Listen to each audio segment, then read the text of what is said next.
더불어민주당은 코로나19로 피해를 입은 자영업자 등에 대한 손실보상 제도화를 구체화해 나가는 모습입니다. 네, 국민의힘은 그 방향성에는 공감을 하면서도 재원 마련 방안 등과 관련한 문재인 대통령의 결단을 촉구하면서 화살을 청와대로 돌렸는데요. 국회 나가 있는 취재기자 연결해서 논쟁 상황에 대해서 짚어보도록 하겠습니다. 박현우 기자 전해주시죠. 네, 민주당은 코로나로 피해를 본 자영업자 등의 손실보상을 제도화하는 이른바 상생연대 3법을 2월 국회 내에 처리하겠다는 입장을 재차 밝혔습니다.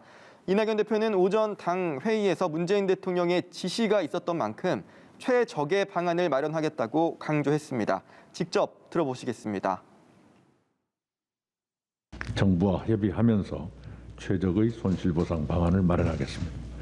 영업제한 손실보상과 함께 협력이 공유제와 사회연대기금 등 상생연대 3법을 실현하겠습니다.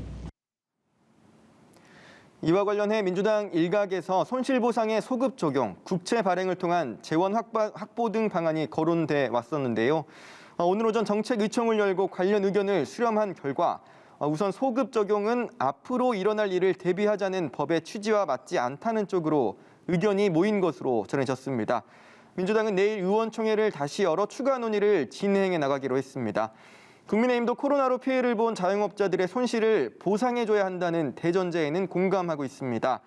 다만 정부와 여당이 구체적인 재원 확보 방안 등을 명확히 제시해야 한다고 날을 세우는 상황입니다.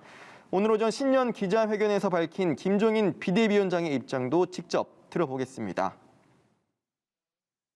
재원을 얼마만큼 확보할 것이냐, 이거는 결국은 여당에서 이 사람 저 사람이 얘기한다고 되는 게 아니라 대통령 스스로가 결심을 하고 결단을 내려야만이 긴급명령고 등도 대통령이 스스로 결단하고 결심을 할 것 같으면 재정 확보가 가능하다고 저는 생각을 합니다.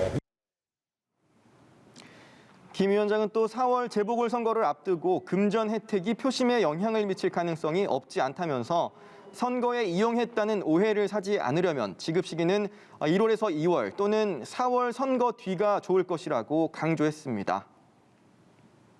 네, 지금 말씀하신 것처럼 국민의힘 김종인 비대위원장이 오늘 오전에 신년 기자회견을 했는데 다른 혈안과 관련해서는 또 어떤 입장을 밝혔습니까? 네, 김종인 비대위원장은 서울시장 보궐선거 야권 후보 단일화와 관련해 선거 한 달 전, 즉 3월에 관련 논의를 진행해 나가도 충분하다고 재차 못을 박았습니다.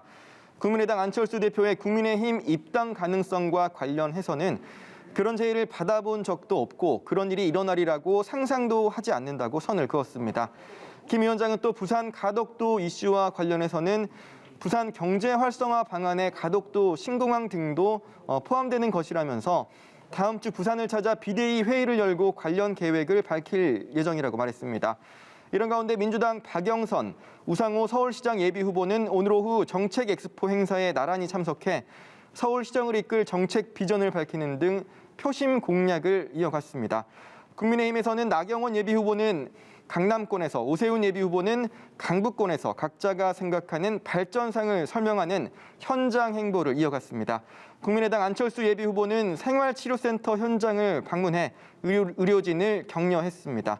지금까지 국회에서 연합뉴스 TV 박현우입니다.